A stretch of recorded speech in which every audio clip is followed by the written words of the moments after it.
Hey guys, welcome back to Free Car Repair. Thank you guys for watching and subscribing to the channel. Today will be super helpful video to any of you guys having a Toyota Camry. We're talking about this generation right here from year 2015, 16 and 17. If you guys have one of those, you need to find where the relay for the ignition coils is located, which relay you need to check, where you can buy cheap parts, tools, relays, fuses at a really good price, quick shipping, that way you do not waste your money and time, and why it's important to test fuses and relays. All that guys will be covered in this video, absolutely free for your convenience. Make sure you stay until the end.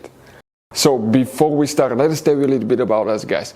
Every single car we get here at the garage, we try to make at least 200 to 300 free repair videos. We take them completely apart, engines, transmission, we show you how to do practically almost anything guys. We even do body works.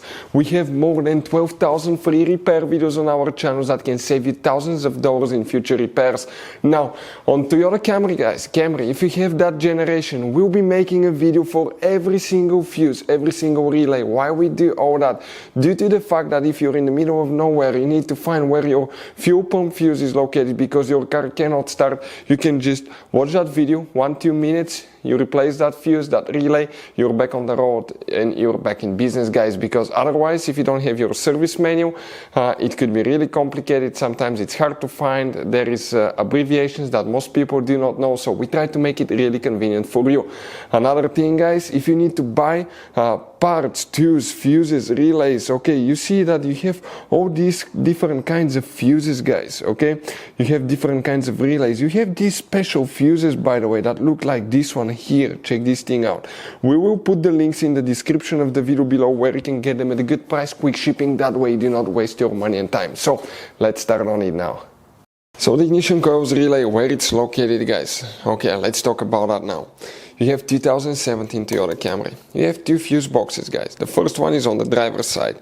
If you open the driver door, look above the brake paddle on the left side under the dash upside down, you will see one white cover. You open it and you see that fuse box layout. That's interior fuse box, no relays here. But if you open the hood guys, okay, facing the engine on the right side of the car battery, you have fuse box and that cover is for the fuse box. Remove it and you will see, remove that cover and you'll see a fuse box layout, okay, that will look just like this one here. Before we guys continue, let's explain why it's important to test fuses and relays. So let me explain why it's super important guys to test fuses. Fuses, not often you can see if they're burnt or they're good. Sometimes they may seem perfectly fine, you think it's a good fuse, you put it back in and you end up spending money and time on parts and problems that do not exist guys, when all you had to do, test your fuse, find out it's bad, replace it, fix your problem. So we will have a video how to test a fuse, okay, different kinds of fuses, and how to test relays guys. We're going to put the link in the description of the video below specifically to that video. Please check it out. So now, where guys the ignition coils relay is located? You have 1, 2, 3, 4, maybe 5 relays, okay, depending on the model. But guys, okay, none of those guys is actually for it's for ignition coils. We did some research, very limited information is about that, but guys, you have two options. One of them, most likely, this is known as integration relay. This big computerized relay has many functions and one of them is most likely for the ignition coils. And the other option is to be part of the ECU, the engine computer system guys, but this is the integration relay, most likely is right there. If you need to buy one, we'll put the link in the description of the video below where you can get one from. Thank you guys for watching and see you next time.